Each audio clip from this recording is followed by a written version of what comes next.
This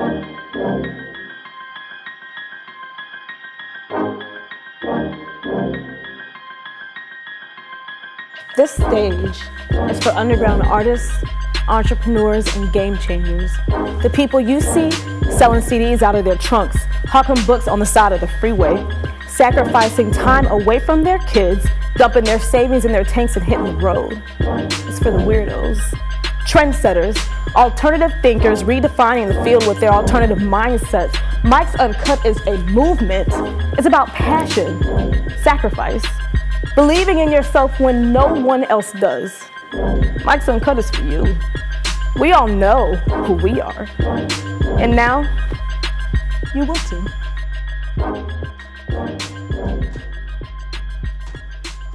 Welcome, Peoria. I'm your host, Ahavah Mauré, and this is Mike's Uncut.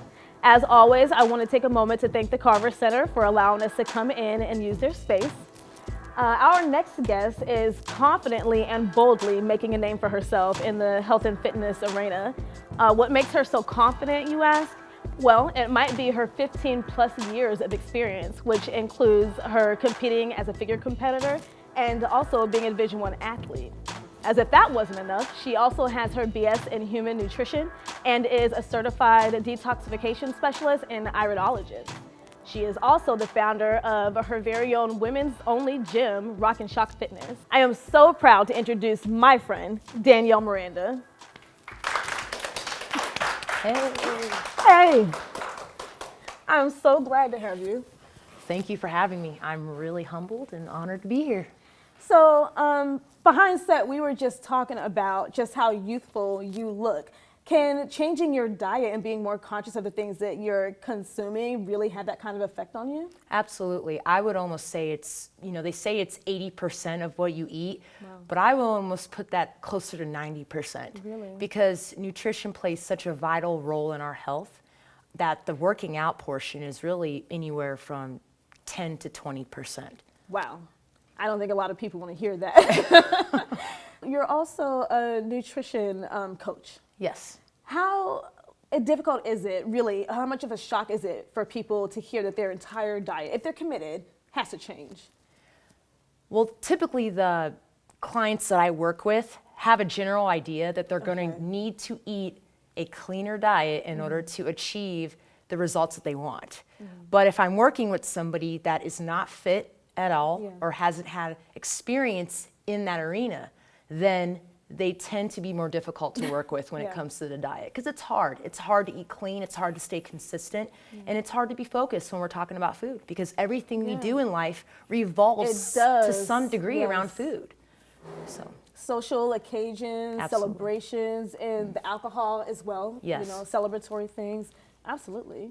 So you have 15 plus years of experience. What have been some of your most heartfelt success stories? I have many heartfelt success stories.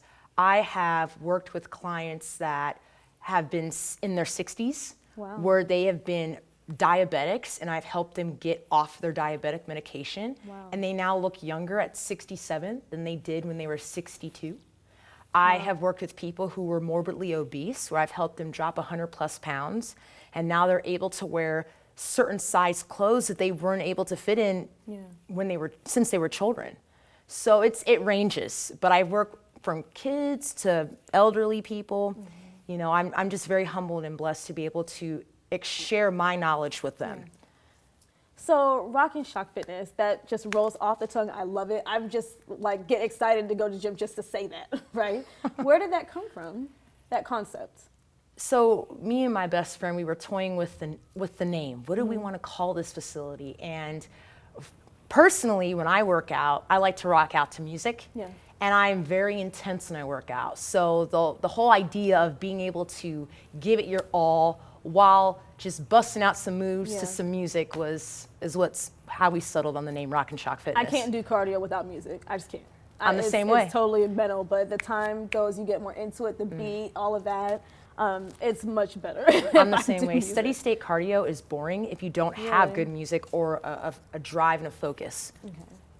So Rock and Shock Fitness, you are particularly unique because you only service women. Why is that something that you wanted to establish? In my 15 years of experience with working in the health and fitness industry, I started off working in gyms at the front desk. Okay. So I would check people in, clean the gym, and I moved my way up. So I went from that to being a personal trainer, and in those years, I saw things that I did not agree with. One of them being, men and women shouldn't be working out together.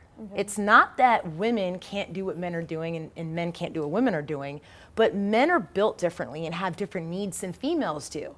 So it's best to separate them so that they can be more focused as to what they're doing. You know, we look at the fitness industry and it tends to be a meat market, and my goal is to leave that out the door and really give people what they came for, which is a great workout. Yeah, and it kind of eliminates some of the intimidation. It really and does. The pressure. It really does. Most of the women that are in my facility are intimidated, and that's why they don't go to gyms, because of the idea of walking in and being made fun of or being stared at or being hit on. You know, there's women that want to go in there and have a great positive workout. So is it all women, are your employees also women as well? They are. Okay. So is an all women's environment really that supportive? Because we can be kind of critical of each other sometimes. Yes, I would say it's both. Yeah. There have been times in Rock and Shock where I've had to kind of give warnings out because there have been groups that have been really cliquey. Yeah. And that's hard when you have new members coming in that don't know people and they're looking to be a part of that community. Because my goal behind Rock and Shock was to build a tight-knit community. Yeah. That's my goal with anything that I'm doing, is for all of us to come together with that common goal and to lift each other up. And so there's been times where I've had to, say, hey, listen, I really want this to be a team effort. And, it's been settled that way. And then there's been other times where women have been very supportive and have motivated each other to push through those hindrances that they were having in their workouts or their nutrition goals. Right. And be supportive in the way that only another woman can. Absolutely. No, I think you make excellent points. I only just now started lifting. What do you guys think? Looks good. I can show you. It's like, okay, now there it is. You look great. You look great. So I only now just started lifting, and I was super, just really afraid to go over whether there was someone on the machine or whether there wasn't. One, I didn't know what I was doing. I couldn't afford a personal trainer. And depending on where you're at, sometimes the staff may be helpful, but may not be really that informed. Exactly. So I'm looking at the pictures, and then I'm looking at everybody looking at me, who's probably nobody in there is really looking at me at all. I don't know how to use the machine. I'm hurting myself on the machine. And then you're just like, you know what? All of that was all in my head, and the thought of going through that, I'm just going to stay on the elliptical, Everything you said is extremely common in the health and fitness industry, not only amongst women, but amongst men as well. Yeah. So you are not alone in everything that you've experienced. And that's why my classes are smaller too. I have no more than 10 girls in my class. And there's a reason behind that. Because if you go to a typical gym or a CrossFit, there's 30 people in a class. Well, what's the problem with that? An instructor can't watch 30 people at once and give them what they need. You also have people that are all-star athletes that have worked out for years in classes with people that have never touched a dumbbell in their life. That makes no sense. Yeah. You need to have people around the same fitness level in the same class, and then you also need to make sure that your classes are small. So as that fitness professional and instructor, you can watch what they're doing and give them the attention that they need. Because that's what people are paying for. They're paying for your time.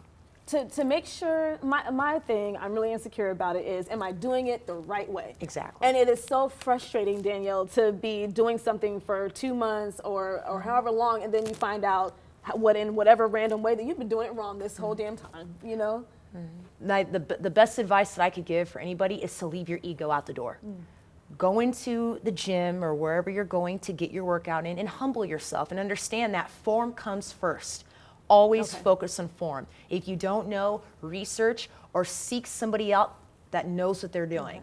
And then once you get your form down, you can start adding some resistance. And what I mean by that is a dumbbell, a kettlebell, any type of weight.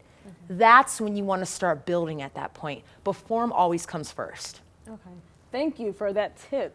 So Rock and Shock Fitness, you are unique in a lot of ways. There's a service that you used to provide where you could tell someone what foods they were intolerant to, which is separate from an allergy. Exactly. Can you talk a little more about that service? So intolerances and allergies are two different things. Allergies you tend to be born with, or you have them at a very young age, and they tend to be more difficult to get rid of. Okay. Intolerances are built up over time. Okay. So there are examples of developing an intolerance. One, if you're eating a certain food all the time. So if you're eating chicken breast every day, you're most likely going to develop an intolerance. Okay. Another thing is depression can lead to intolerances.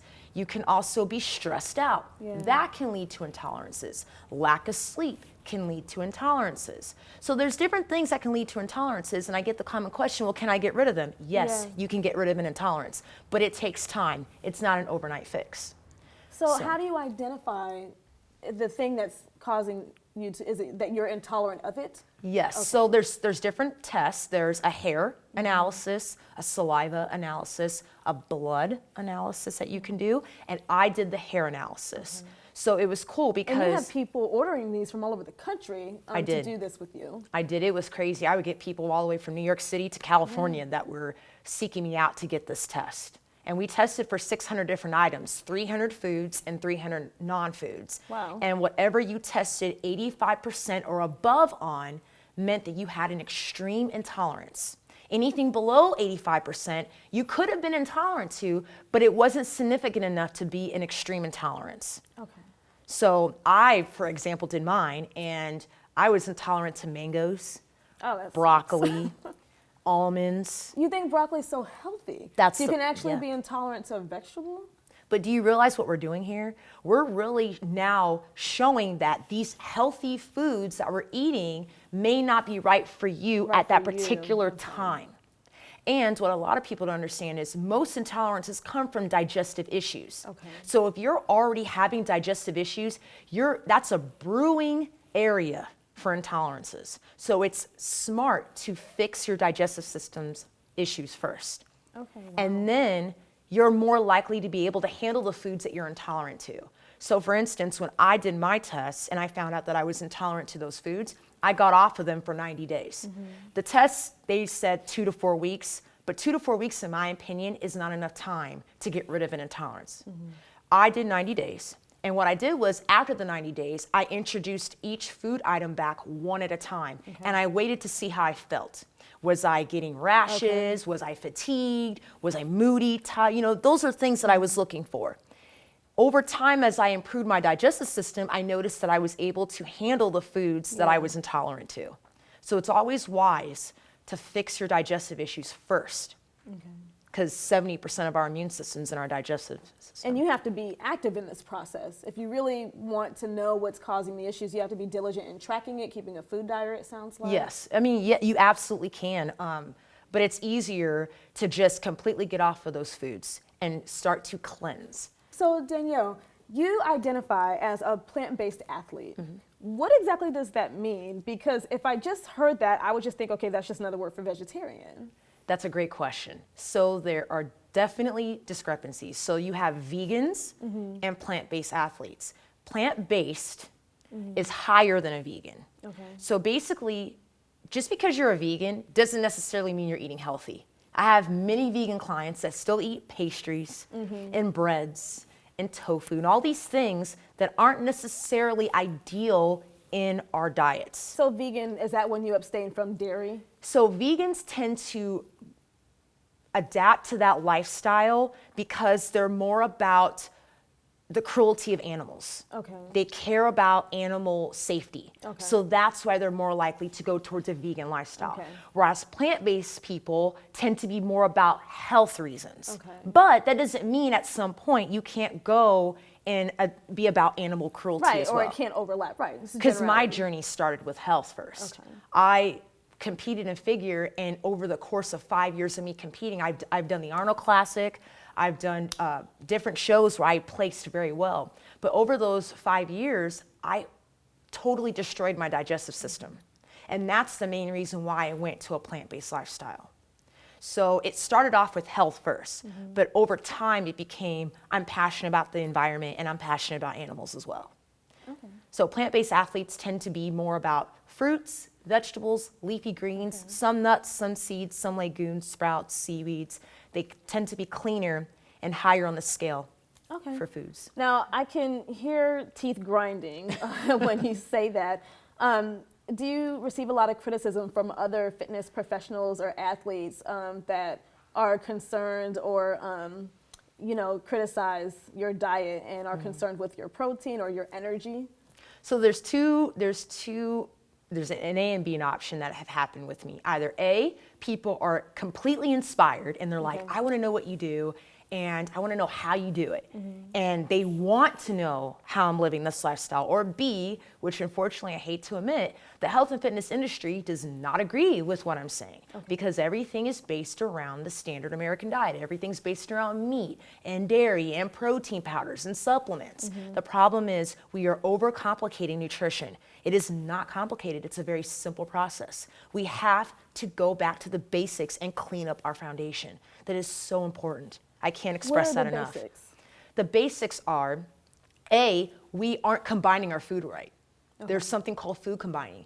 And there's reasons why you shouldn't combine proteins and carbs together. So the whole idea of your chicken breast and your sweet potato is not combined right. The body doesn't digest that properly. It's best to combine your sweet potato with steamed vegetables or leafy greens rather than a chicken breast. So that right there would knock out so many digestive issues and would help people lose weight and feel energized and great just off of food combining alone. Right. We also put too many ingredients in foods.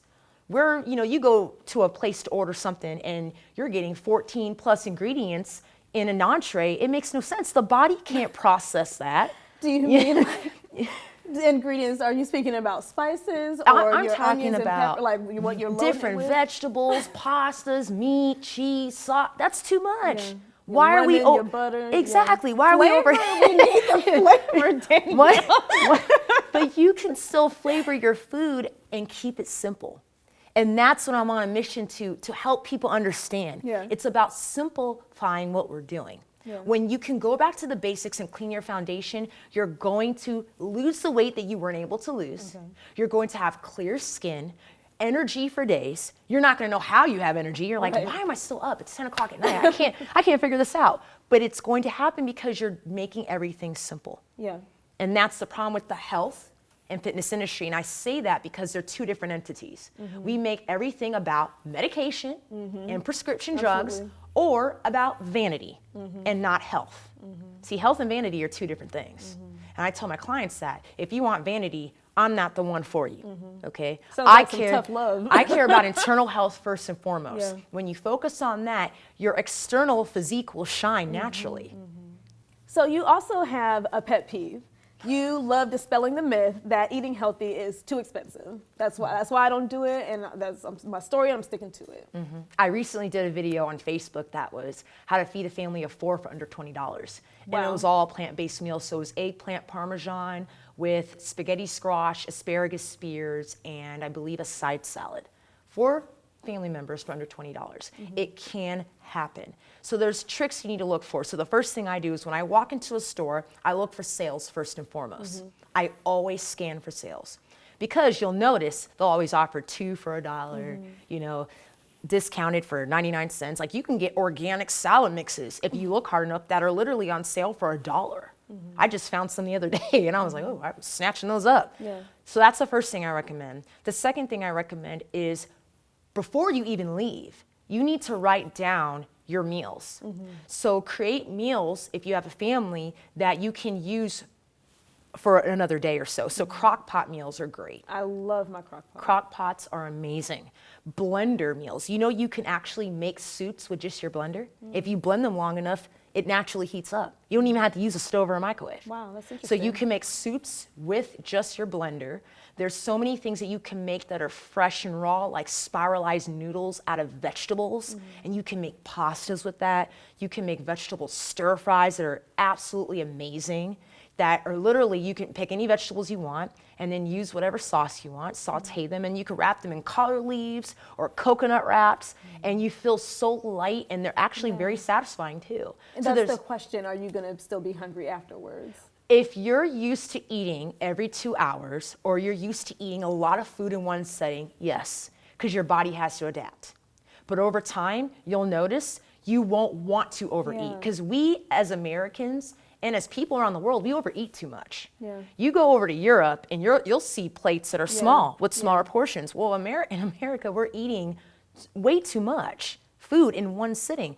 I know that I eat until I'm beyond full. And I don't know if it's the fact that there is food on the plate. I don't know if it's about waste or just because I'm that hungry. Well, I eat past that urge. There's a few different theories behind that. The first theory is, we're taught, like I was taught at a young age, eat everything on your plate.